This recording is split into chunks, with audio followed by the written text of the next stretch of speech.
Welcome to Curious Joel, a show about curiosity taking us deeper into the topics of people's passion and interesting conversation. I'm your host, Joel Circo.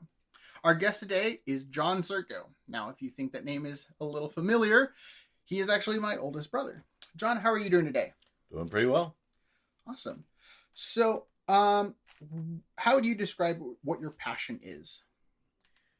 Well, it's been my calling to train and disciple the next generation. So, as part of that, I am a classroom teacher. I developed a passion for it when I was in college, tutoring fellow college students and recognizing that I liked helping people figure things out. Okay. And so, as a natural outlaying of that, I said, maybe I could do this for a living. And teaching is kind of exactly like that. I tell my students all the time, my goal is to help you understand the things you don't understand yet in my subject area or about life in general. Okay. So, it's interesting because some people will jump automatically into my next two questions, and it's kind of fun because I get to risk okay, I need to ask this in case they don't.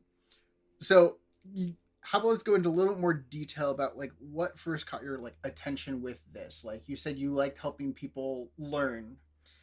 Yeah. So I started off college as a music major. That wasn't really my passion. It was just something I liked doing. Mm-hmm. Eventually I switched over to history, but along the way it was do I want to do history or do I want to do math as my major? I was good at both. Mm-hmm. And I decided history was something I liked a lot more, that I could do history all day long and not be tired of it. But I was good at math, so I got hired by the math department to tutor math students. Okay. And this is while you were in college? This is while I was in college. Okay. I was a history major, mm-hmm. tutoring math majors, math. And they're like, aren't you a history major? I'm like, yeah. They're like, why are you here? I'm like, do you want to understand this or not? And I would be explaining math, and they're like, why can't my professor explain it like this? I'm like, I don't know. He's not me. This is how I explain it, because I had to teach myself. So this is how.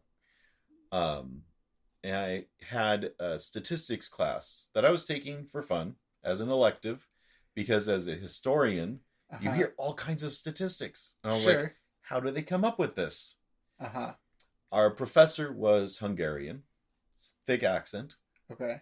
So if you don't know how to read the textbook and you're waiting for the professor to explain something and you aren't quite as focused, you might miss out.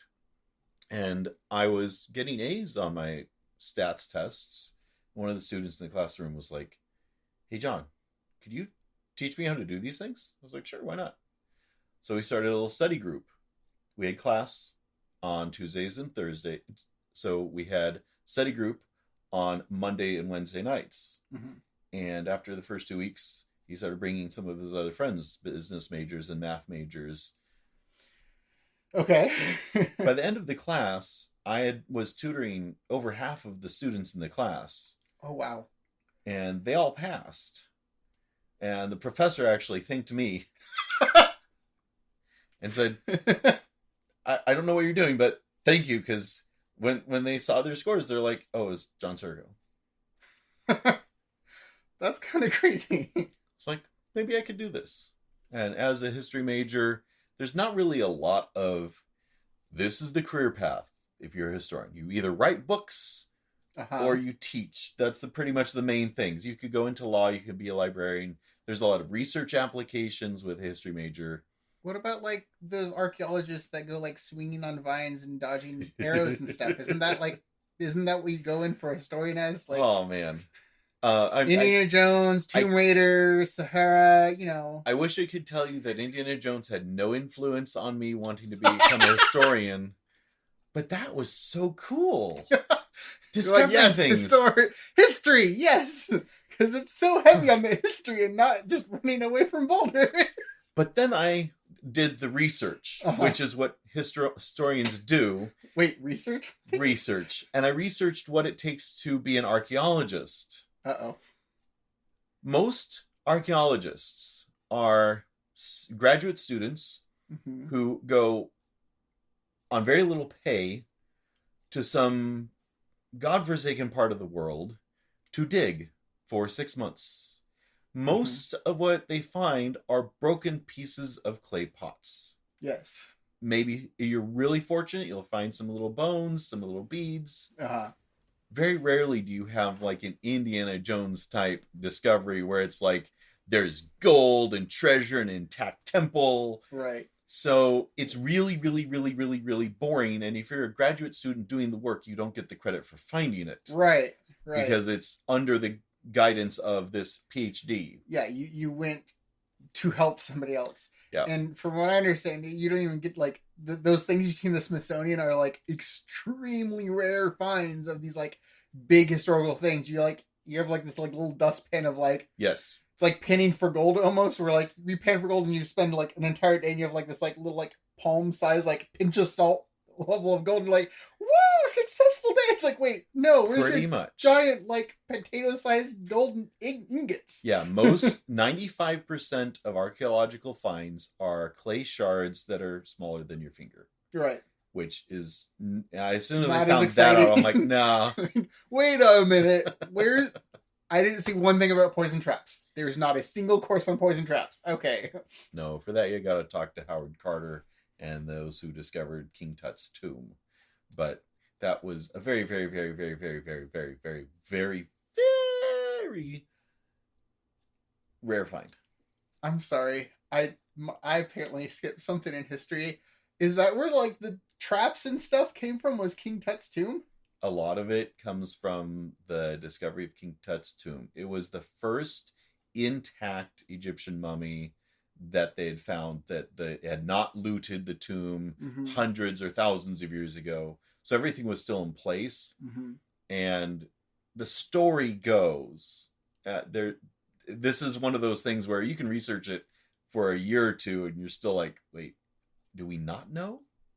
But when they opened the tomb, really it was still sealed. And when they opened the sarcophagus, there was an exchange of air.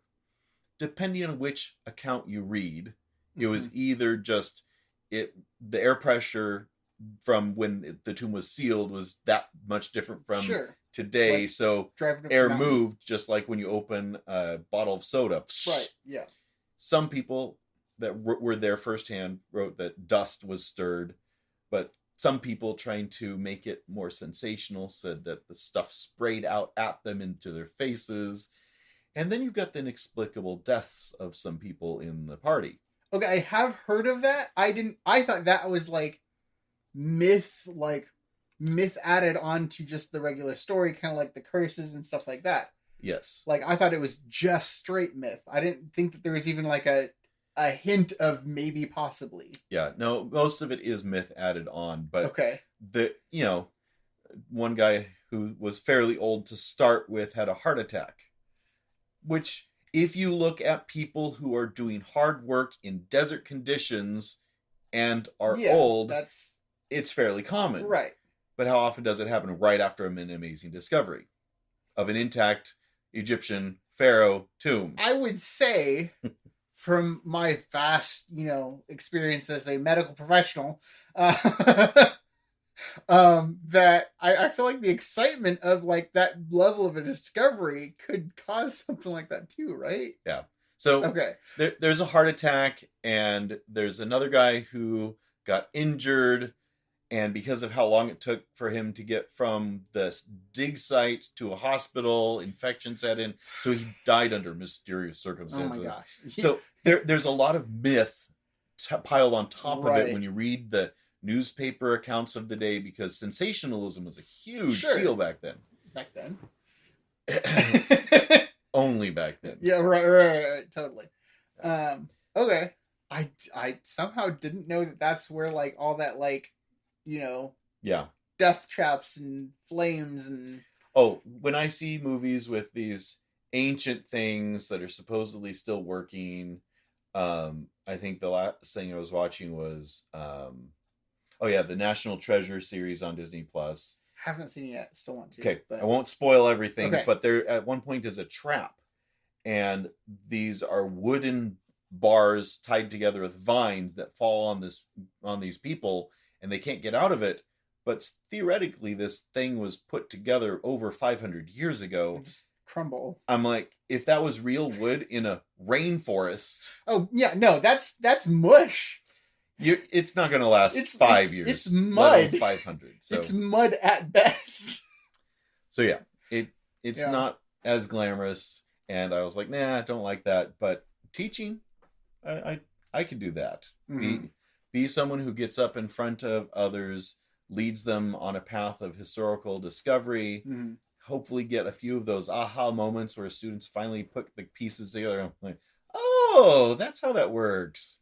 It's kind of nice. So really quick, how does it feel to be able to do that for like thousands of people listening all at once? You just led us all on this like path to discovery. Well, it's kind of what I like doing. I always enjoy hearing someone say, well, I learned something new today. And whether that's in my classroom or just people on the sidewalk or people at Vaughn's or mm-hmm. I just let history fall out of me sometimes. And people are like, I never learned that. I'm like, well, I did. And so now you've learned it too. Yeah. I mean, that's kind of what I do here is like, I get to learn something and I get to educate a whole lot of people along the way and learn firsthand, like what's going on with different things.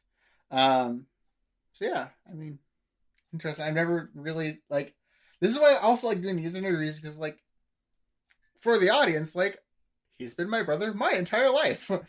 And there's some things that I still don't know or don't like, I've never really asked like, what got you into teaching and like what drives that teaching? Because like my whole family likes to know and learn things. Yeah.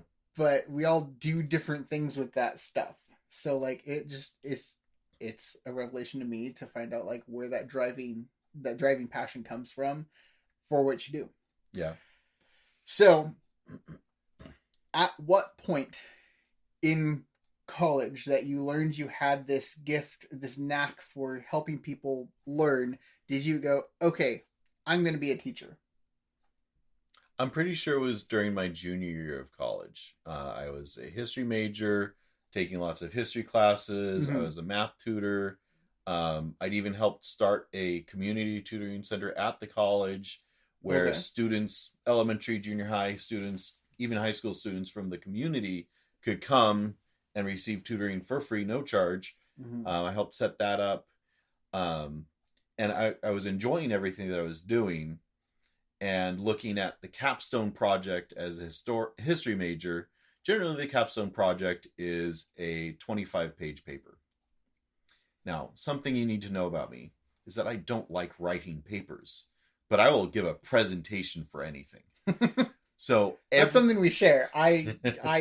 Yeah, writing is not my strong suit. Anytime I could talk a professor into changing the paper into a in-class presentation, I did it. Exams and... I was like, I will teach what I just learned to the whole class. And they're like, really? Like, I'd much rather do that than write a paper. Right. Like, you'll stand up in front of everybody and tell them about this? Yeah. Okay, my speech class. Uh-huh. Speech class. What do you do in speech class? I imagine it's a lot of speaking in front of the class, right? Yes. You talk in front of the class. This is... I thought this was understood by everybody that was taking speech class in college. Uh-huh. So first day, professor comes in and says, hey, let's introduce ourselves. I raise my hand. I'll introduce myself. I've got 10 friends in the class. Uh-huh. I'm sitting in the front row. There's 2 empty rows, and then everyone else in the 4th and 5th rows. I introduce myself, and everyone is looking at me like, how are you doing this? I'm like, telling you who I am. You already know who I am. Mm-hmm. I don't see the trouble here.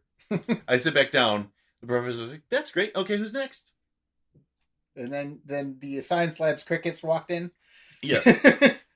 So yeah, talking in front of people, not a problem for me. Mm-hmm. So anytime I could change something, I was like, let's do this. Writing a capstone project is required for graduation. Right. Writing a 25-page paper is the standard for history department. And I Right. said, well, is there another option? They said, well, you could do an internship. Okay. I was like, okay, what does that mean? Like, we don't know. We haven't done one in a long time. I said, okay, can I ask for certain things?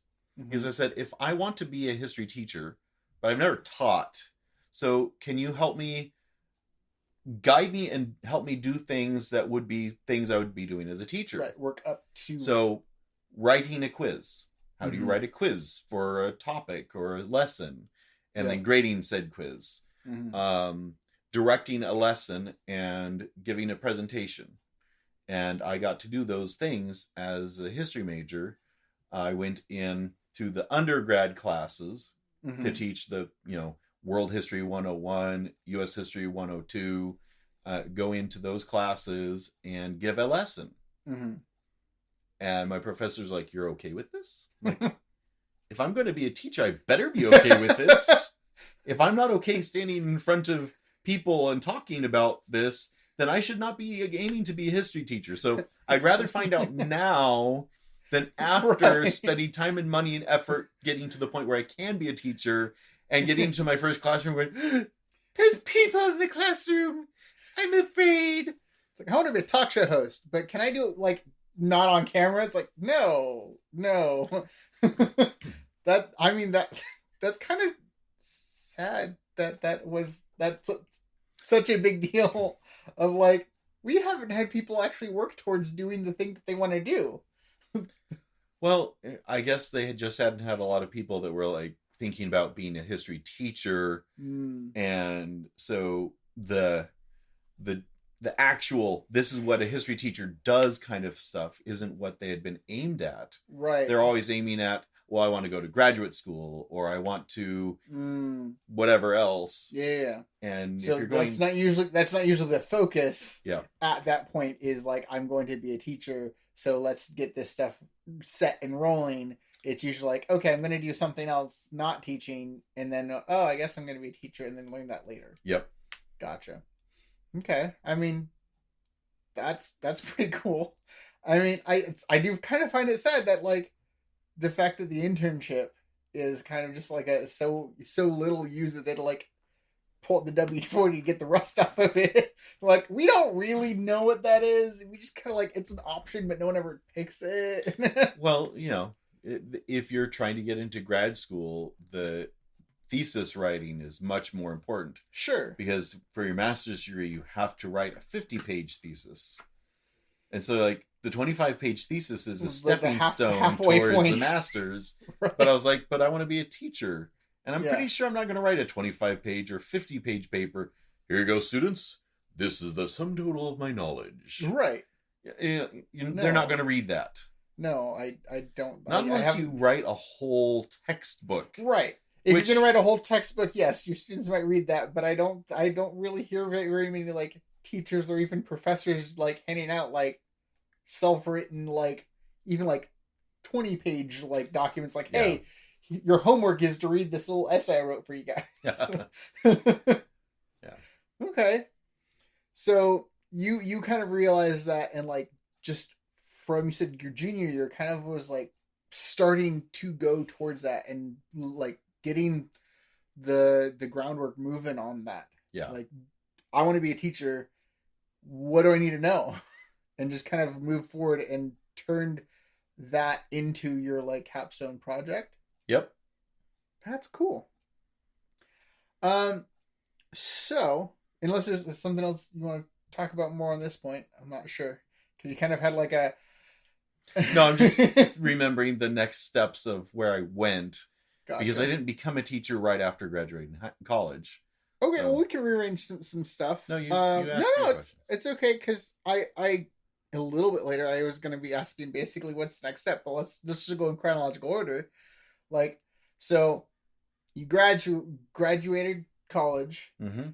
What did that kind of look like after that? Because you said you didn't go right into teaching. Yeah. So like, what's that like stepstone path look like? Well, I had planned on going to graduate school. I had applied, but my application was rejected, and I didn't find that out until it was already too late to really swivel for the next school year. So I went into just a job so that I could make money, so that I could live somewhere, so that I could figure out the next step. Right. And it ended up being 2 jobs because both of them were part-time and neither of them was teaching. I worked construction in the morning for 6 hours, and then did an after-school program for the afternoon, evening. I got about 6 hours for each job each day. So that worked out to be more than 40 hours a week of work, but it was 2 different jobs, and I was young and trying to figure out the next thing. So it took a while for the after school program thing to become full time. And then for a short amount of time, I was still trying to get into grad school. But after having the application rejected, I kept trying to talk to different professors, admissions counselors. Okay, how can I improve my application? They're like, well, you failed the first time, so you really should be writing a thesis. I'm like, back to writing. I don't want to write a thesis. I don't want to go back to getting a new bachelor's degree with a thesis, basically, is what they were telling me. I'm like, doing that? Out of curiosity, do you know why everything is so based on just writing stuff down? Well, this is what I tell my students, because I do make them write a research. It's not necessarily a straight up research paper. It's more of an argumentative research. But I tell them this. A paper summarizes the information that you have gathered. It is a good way to show that you can logically, with evidence, back up an argument that you are making and put it into a concise argument that is written up in paper, that is something that someone else can actually take time to look through. When you're talking, unless someone's taking very meticulous notes or recording and transcribing, which is a lot easier to do today with technology, but it's really hard to go back and fact check everything. Sure. If you don't have instantaneous access. Right. So a paper is okay, you know what you're talking about. You have researched legitimate people who are experts in this field, because you're not. Right. And you have synthesized, created your own ideas out of everyone else's, because you've researched this side and that side and the middle and put it all together into this is my perspective of things. And that's why thesis writing is so important to education, because it teaches you how to encapsulate your ideas and then expand on those ideas, and to provide legitimate research that backs up your ideas, which is, if you go into a lot of different fields, that's what you do. Like, I want to improve my camp. What am I going to do? You look and see what other campgrounds have done. You say, look, this camp, this camp, this camp all have this ability, this facility, this recreational activity available, and this is the byproduct of it. We have, now research my campground. This is where we put things together, and we've got the space, the time, and if we put it in, it would bring more people. Right. That's what you do. You present the idea with not just hey, I think it would be great to have a hot air balloon ride at our camp. People will be like, okay, why? How? What are we doing? You would have to say, okay, I've researched all these places, and these places have hot air balloons. This is how they run it. This is how they do it. This is what it does for them. Yeah. Before you present that idea. So anyway, research, it's part of life. Before you buy a new car. Yeah. I don't mind the research part.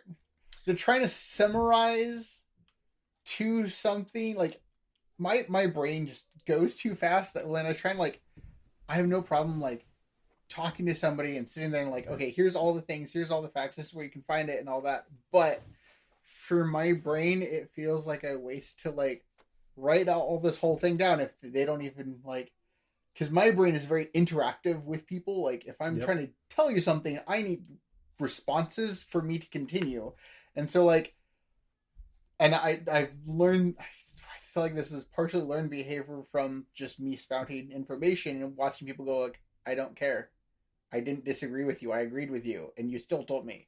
And like papers for me feel like a lot of wasted energy because I know how much I just spout, and then people like, nope, you're good. And I'm like, well, okay, then why did I spend like 50 minutes writing all that like 7 paragraphs when I could have just skipped to the next part that they actually did disagree with, that I could actually argue would actually be useful time spent instead of, Yep. that was always my problem. And I had to like figure out how to I had to come up with what somebody might say, and hopefully that is what they actually did say. Otherwise I would feel like I wasted a lot of time.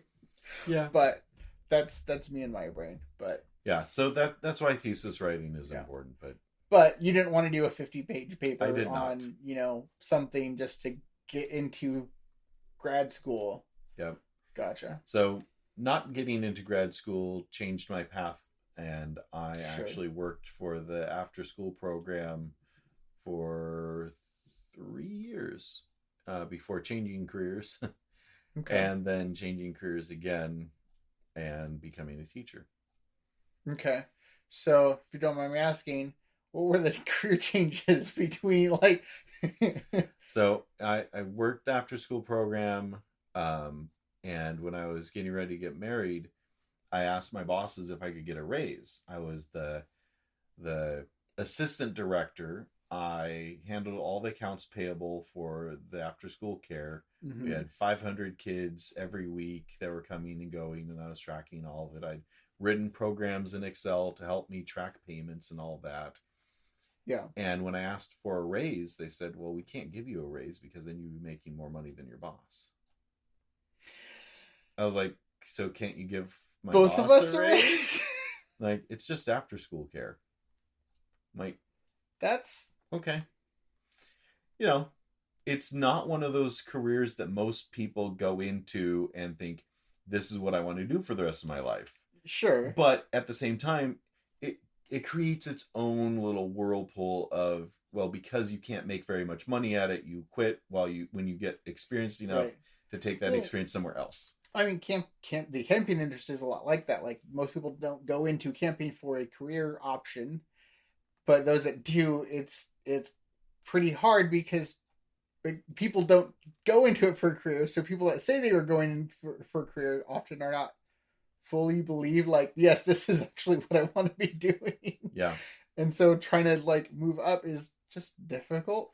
And then so so I had to quit that job so that I could get enough money to get married. I quit there and found a job at an engineering company. How do I not know this? It's where I was working when I got married, but Sorry. It was a very brief period of time. Okay. Between February and December of 2006, I was working at Structural Technologies, and they did engineering for street signs and for large buildings. Okay. I was front desk reception and... Gotcha. Okay. I was like, you were a structural engineer and I did not know this? Okay, so you weren't like integrated into this company. You were just like, you did a typical job that like most companies have. Like, yes, but because I'm me, and I like math, I built an Excel program to help my engineers give faster estimates on pricing for signs. Because basically what they did, and I'll break it down very simply. Okay. You've got a big sign. Let's pretend that it's the 76 gas station. Okay. What shape is the sign? Round. Okay. The area of the circle gives it a wind resistance. Sure. You have to calculate that. Right. And then the height of the pole, that also has wind resistance. Right. You have to calculate that. Basically, I built an Excel spreadsheet where you could say, we've got a circular sign, this many feet across, this is how wide the signpost is, this is how tall it is, and then the location, the wind area, and it would plug in a lot of preset calculations so you could do a rapid, this is the estimate for the sign.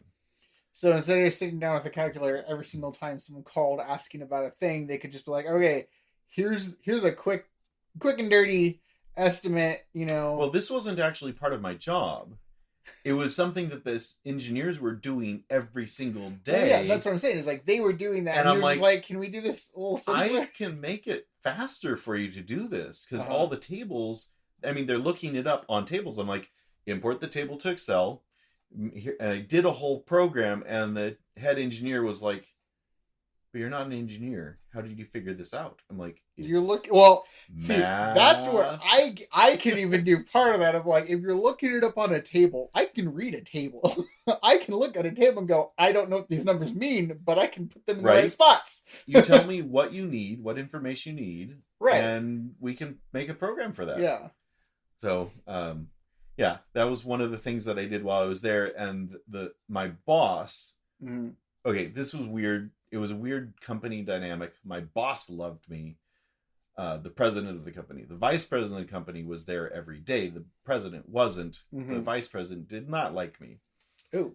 So I would be given different tasks, and I would try to do the tasks. And sometimes the tasks were, well, you should have just known that you needed to do that. And I was like, okay, so the next time I would just do that. But there were other tasks where I was like, it's the same task every time, so I just did it. Oh no, you have to wait till I tell you to do that. Oh, I'm my like, gosh. Okay, but that happens every week, and you just tell me, you told me on the other, no, you have to do exactly what I tell you to.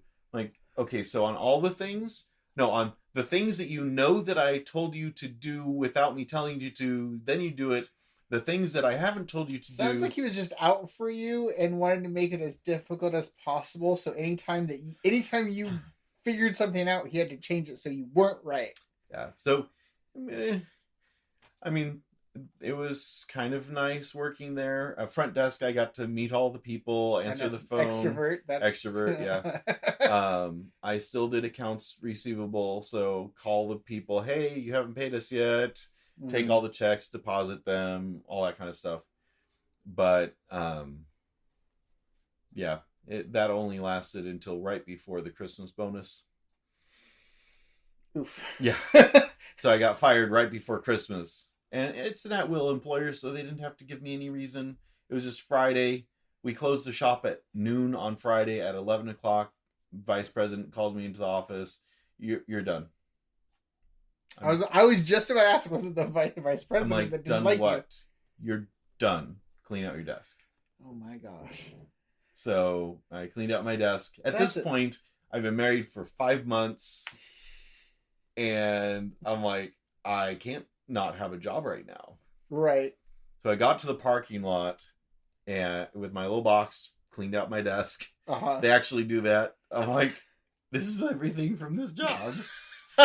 And I sat in my car, prayed hard, and then called up the after school program and was like, I know you guys have winter camp coming up. I just lost my job. Could you use me for the next 2 weeks? Oh, yeah, totally. I mean, I've been working there for forever. So right. They're like, you know these kids. We know you. Right. Yes, we can get you in. Yeah. So I did that for 2 weeks, threw my resume around. The elementary school teacher was like, hey, would you be able to sub in for one of our teachers who's out? I was like, I have nothing going on right now. So yes. Does it involve money? Yes, I can do it. So I subbed in for the 5th grade teacher who was out for something for 3 days. And I had a great time. 5th grade means that you're still doing most of the subjects. Elementary is different from high school. And elementary teachers, you're going through all of the subjects. 5th grade, they're starting to branch out. So you have one teacher who's the specialist at history, Bible, math, science, whatever. They've got their specialties and the other teacher has their specialties. So you actually switch teachers a little bit. Gotcha. But having the same students and being like, okay, guys, now you're putting down that book. And then we're picking up this book and we're doing a new lesson. It was very interesting. all the kids knew me because I'd been working the after school program, so Sure. I wasn't a stranger. Yeah. You weren't And like the substitute teacher in shows. You were like, oh, hey, it's Mr. Circo from, outside. Yep. So in the meantime, I had filled out an application for the junior high school, which I'd actually been told by many parents at the after school program before I'd left to go to the engineering company that I really should apply to teach at the school. They're like, you're great with kids. You really would be a great teacher. You should make this application. And I just was like, I want to be a teacher, right? Yeah. But I was like, I'm not ready for that. But after 2 days of being in the classroom with kids, I'm like, I'm pretty ready for this. Right. So I filled out the application and got called up by the principal.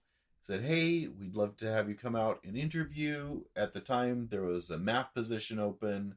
So they're like, we want you to come interview for math. I was like, cool, Algebra 1, I got that. And I showed up, and they're like, so the algebra position's been taken, but would you be interested in a history position? Like, let me think about that for -5 seconds. Yeah, I'm like, sure. And like, okay. So we did the interview. They said, okay, can you come in and teach a sample lesson? I'm like, sure. What do you want me to teach about? Just like, whatever. Like, okay. Oh boy. So I came in the next week, and it's the principal and 3 department heads and the vice principal, no students. Uh-huh. And they bring me into the classroom, and they're like, okay, teach us a lesson. I had no idea how to lesson plan at that point. I was just like, okay, let's do Age of Exploration. And I went over to the whiteboard and drew a map of Europe, Africa, Asia, North and South America, the Atlantic trade routes.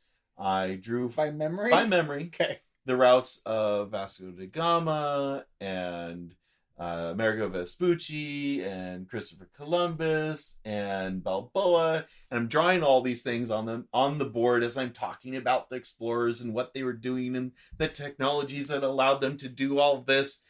And again, I don't know how to teach at this point, like formal teaching. Sure. I've got no formal instruction in how to formally teach. Right. But at the end of 25 minutes, I'm like, okay, so this, that, and any questions? And one of them raises their hand. When did you practice drawing the map?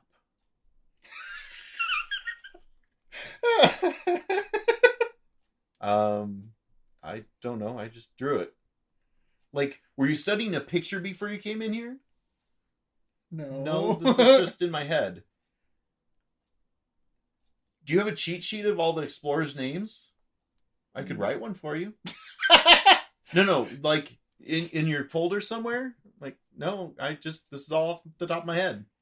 Like, how do you know this? I said, history is one of my passions. I love history. This is so fun and interesting. And they're like, we thought it was fun and interesting. The principal said, that's more interesting than my history teacher in high school ever was. Mm-hmm. I'm like, thank you. So they hired me to be a history teacher. And I've been teaching mostly history for the last 17 years. So would you say the rest is history? I would say the rest is history. I will not take full credit for that at all. It was his wife in the background. But I didn't want that to go unspoken because that was very good. So, yeah, I know that you've taught a few other subjects. Can you just briefly list like the other subjects you've taught since you've started teaching history? So teaching history is very broad. Yes. So I've taught 7th grade world history, 8th grade U.S. history, 11th grade U.S. history. The difference between 10th grade world history and 7th grade world history. 7th grade is ancient history, fall of Rome, to the Age of Exploration. 10th grade picks up at Age of Exploration to modern day, so World War II, Cold War era. Mm-hmm. 8th grade U.S. history is pre-Columbian America to the Civil War and Reconstruction.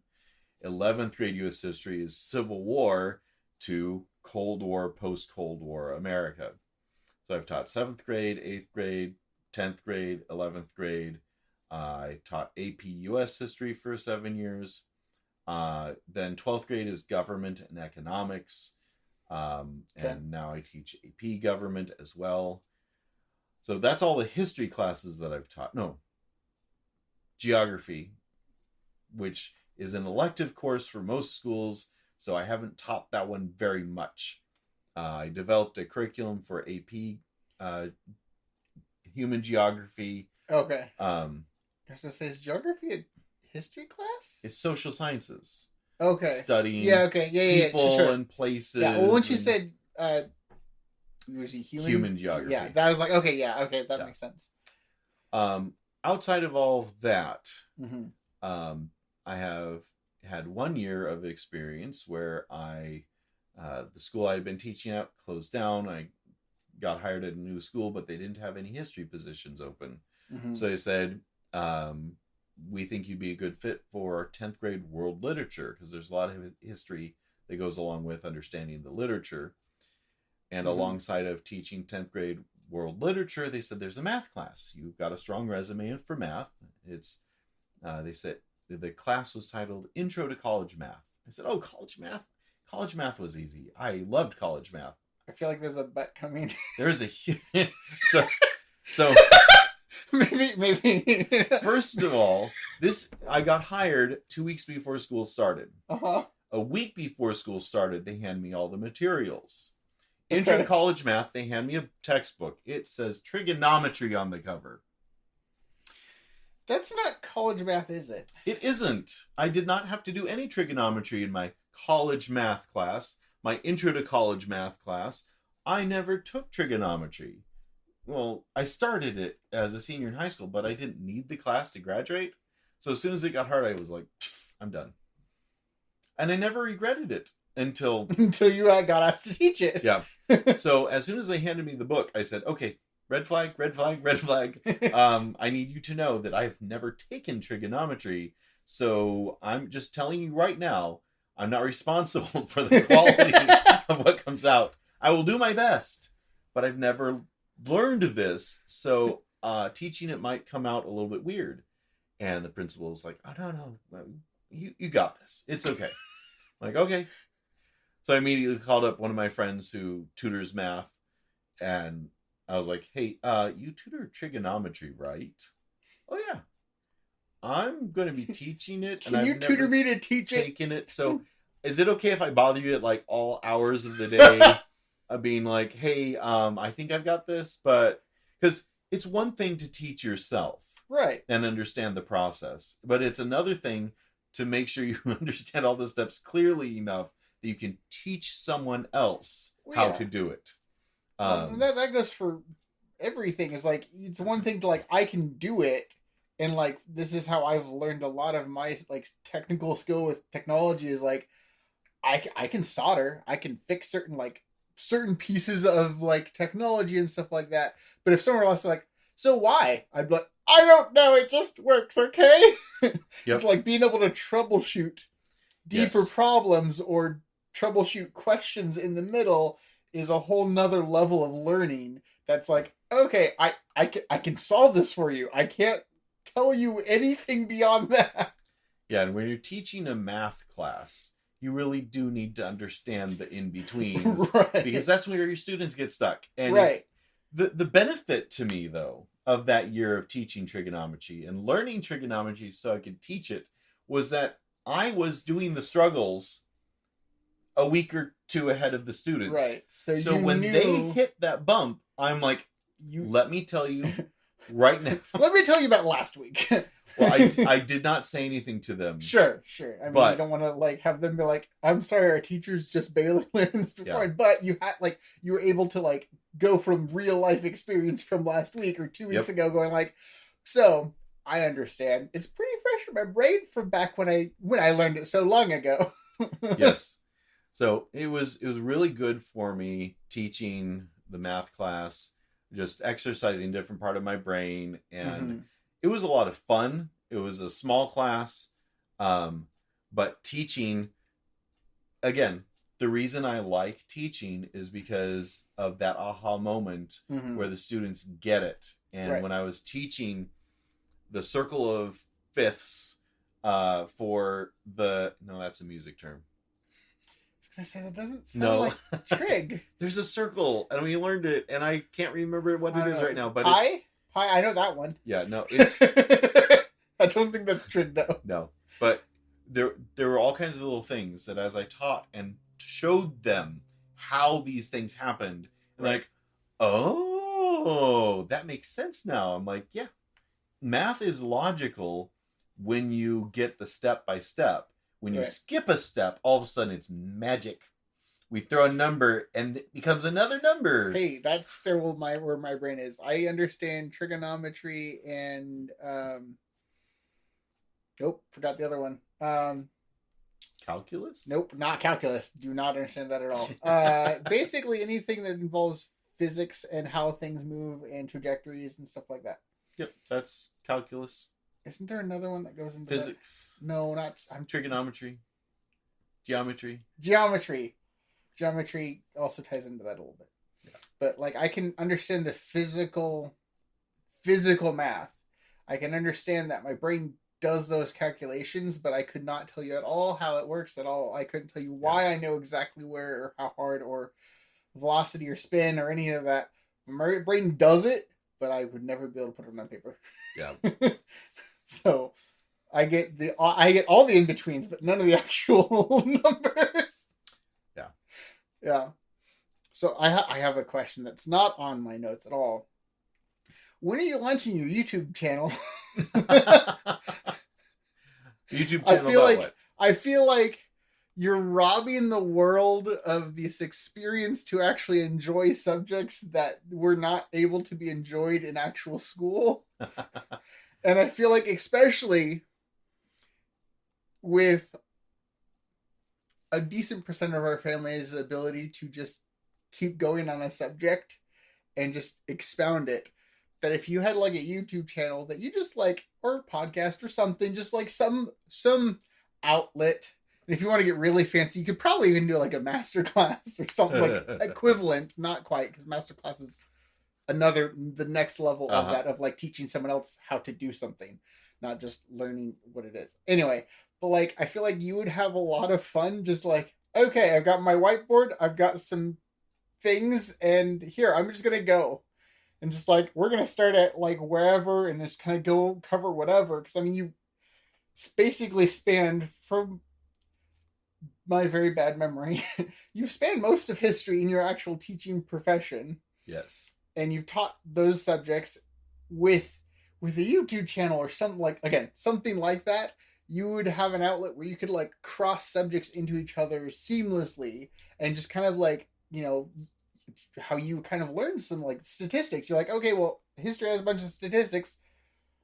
Well, I'll take a statistics class. You could like just kind of blend it all together and just kind of go in whatever path you wanted, kind of cover whatever, connecting dots that people that took like a class won't necessarily have the opportunity to connect. Like you could reach a lot, and you could have a lot of people that could come to you and be like, hey, I had my aha moment when you drew the map from memory or whatever. But like I feel like a lot of people me personally would enjoy like watching something where you just kind of like your personality, your energy and enthusiasm into these subjects, being able to just like, let's talk about the history of the world and just kind of go through it and be like, okay, so really quick, like side note, since we're talking about the statistics of, you know, Pompeii or something, let's go into why the statistic and how and all that stuff. And just kind of like, just keep going. And then I feel like that'd be something that a lot of people would really enjoy. And I feel like I can imagine like the comments of like, I hated history before I got to like saw your stuff, and like I never understood this thing about history that I've always wondered about. No one ever talks about, you know. I feel like that's something that you would have a lot of fun with, and I feel like a lot of other people would get a very big benefit out of just you putting that out there, like these types of things just out there for everybody. Yeah. Everybody, everyone kind of merged those two words together, but that's okay. Yeah. Anyway. Yeah. At one point, I did have an outlet kind of like that. I had a history club. And once a week, the kids would get together in my classroom and we just have discussions about stuff. And each week I gave them a new assignment about something, and they'd go off and do research, and we'd come back and discuss it. Like one week, our topic was street names in Claremont, because there's all kinds of names of streets: Balboa, Genesee, Claremont. And I'm like, so do we know why they're named these things? And each of the kids got a different street name to look up, and they came back and they reported on it. And we found out that the word Genesee, I was like, I've heard of Balboa. I know who Balboa is. Right. I knew who Claremont was. I knew who Kearney was. Both Claremont and Kearney are Army officers who had something to do with making California, California, right? Stephen Kearney brought a troop over to help during the Mexican-American War. Claremont was one of the explorers who came over earlier than that and started to build a trail between the Spanish settlements here and the American settlements out west, which means east from California. Ow, but it was the western frontier of the United States. Oh, that's weird. Sorry. No, for those that don't know, I grew up in California. My entire life was in California. And so West Coast, just always West Coast. So thinking of the East Coast as the western front of America, it's really trippy. Oh, it's a fun moment for any class I teach when we talk about the Wild West is east of us, and they go, what? But that was the western part of America. Yeah. The United States hadn't made it to here yet. I can't wait to tell my wife, who is a New Yorker, and see what her reaction is to how does it feel to be on the original west of America? But anyway, so we found these names of people who were explorers and important to the foundations of San Diego or California. Right. But the word Genesee, they're like, there's no person named Genesee. Okay. Is it a ship name? It's not a ship name. Hold on. Okay. You said not a person, right? Not a person. Not a person, not a ship. Like a horse or like an animal? No. No? Okay, I'm out. Yeah. No. The person who got Genesee came back and was like, Mr. Circo, this was the hardest ever. It is an Indian word. Not from California. Okay. There's a couple other Genesees in other parts of the eastern central United States. And Genesee is a word that means the stream that flows between the two hills and goes down into the canyon and exits into a larger river. Interesting. And we're like, blink, blink, blink, blink.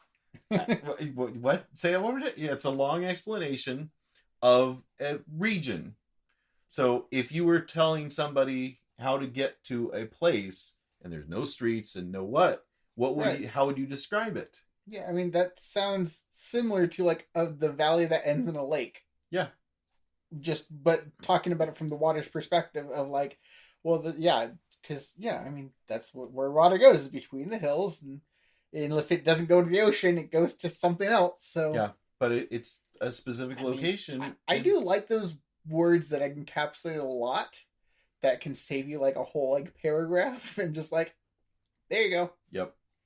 Anyway, interesting. So the history club was a great outlet for those kinds of random things. I always told the kids, look, if during class I say we don't really have time to focus on that right now, that's a great question for history club. Right. Because you come in, random questions, and we'll talk about it. Yeah. Because as I tell the kids when we go over pretty much any unit of study, I say, look, guys, I was a college history major. I took a semester-long course on the Civil War. We go over the Civil War in a week and a half. Yeah, there's a lot in this. Something I've heard from a lot of different majors of anything is unless you're spending like 6 years studying a thing, like there's so much that you just kind of like have to gloss over just to get to other important other Yep. things. And history is one of those very dense subjects that like even something that happened in like a week, you could spend like a year studying like, yep, this. So here's a lot of other stuff that was going on behind the scenes, and then the behind the scenes, and then the behind the scenes, and then there's the stuff that was happening on the other plot, like other spot that inspired this thing, and yeah. Yep. I mean, just the Battle of Gettysburg, 3 days of battle. But I have seen a book. I say seen because I did not read the 3-part book. He wrote a book for each day of the battle. Wow. Describing in details the decisions made by the commanders and the movements of troops and artillery and cavalry and why this was important and who was coming up the back end and all this very, very, very, very, very military detail. Sure. But that's just one battle of the Civil War. Sure, yeah. So my question is, what stopped you from reading all 3 of those books? You're a very avid reader. Once I became a teacher, my reading time became much more diminished because I have to spend a lot more. You still have reading time. It's just reading other things. Reading, yes, other things. So anyway, yeah, I have thought about putting a channel together, but I don't have time right now to do it. You know, just 5 minutes of, okay, today's random history thought. But, you know. Yeah. Just saying, I think that, like, I mean, just random thought is just like, if you did that, I'm sure that you could get, like, make actual money off of that. Like, just, I mean, actually off of YouTube. I think that that'd be even possible. Because, like, again, you had a vice principal was like, I've never heard history taught like that. Like, just like, I wish my history teacher in high school had half of what you had. Like, and like, I personally knowing like how much more fun hearing you talk about history than it was reading books, which I like reading books. I get interested, but there was just some things that like they took a specific route where I needed a different route or a more broad route. And like, so like, I've learned more from history from you talking just like at family gatherings and stuff than I think I did from my actual history books. That, I mean, I passed all the tests and everything, but like, there's like things that like, I'm like, I didn't realize that. And like learning from you and like, again, you've heard this yourself, just having other people be able to hear that. I'm sure people would be willing to pay for that experience of like, wow, I am not falling asleep in history class. I mean, I don't know how many TV shows I've heard of like, oh yeah, they refer to history class as nap time or like, you know, my scheduled nap or whatever. Like, well, it's unfortunate that a lot of the time history teacher, it's just history. And so the people that they hire to teach history classes are bored with the subject already. Yeah. It's a boring subject. It's a stereotype, but I've seen it happen. You're a coach and you need something else other than coaching, so here, teach a history class. Yeah, that's... And they show films and they say, okay, memorize these dates. They're not enthusiastic about it. They don't care about it. I do. So, well, that's why I wanted you on my show, because you fit almost the exact specific thing of like people of passion. Like, this is what you do. Like, I remember you talking about years ago about like you were talking to your twin brother Paul about history on somewhere, and like a professor or something was like, how do you guys know all this stuff? It's like, I just learned it. What do you mean? And like, that was like your freshman year of college or something like that? That you were having professors going like, you shouldn't know this stuff yet. Well, yeah, I wasn't afraid to raise my hand and say, Mr. DePriest, well, what about this person? Mm-hmm. And have the professor look at you and go, who?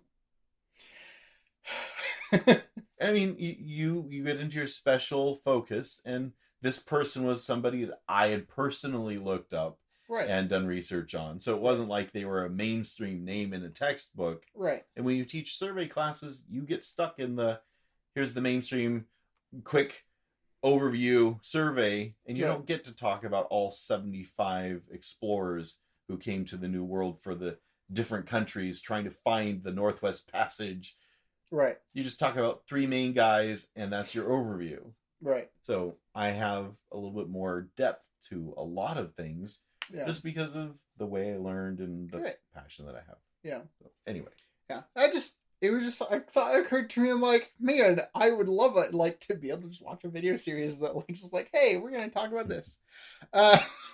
Unfortunately, I was not able to fit this entire interview into one episode, so you're going to have to come back in 2 weeks to hear the second part of this interview. I look forward to seeing you there. And for those of you listening, if you liked what you heard today, share the link, talk to your friends, say, hey, go listen to this podcast. You'll really like it. And send a comment. Yeah. Yeah. As always, I got some things to talk about. So, I can read my writing for a second. As always, a big thank you to Milana Dodd. She's the one that made my cover art. She's a graphic design artist, and you can check out her work on milanadodd.com or on Instagram at Milana's Designs. Design, no S. I almost had it right this time. You can also check out Braden Slen's YouTube channel, The Coaster Gnome. You can listen to or watch my episode that I was on of Zero Credits Accounting. It's episode 4. It's a lot of fun, a lot of chaos, but go check that out. Also, check out December's photography. You can find her at decembernoel.com or on Instagram at decembernoelphoto. She's been doing a photo a day this year that has been like since the new year. So go check out her Instagram. She has a lot of amazing stuff that she's been putting out. So go check her out. If you need somebody to do like family portraits or something like that, she's amazing. She can do all sorts of stuff. So go check that out. Yeah. And as always, thank you so much for listening, and I'll catch you all on the next episode.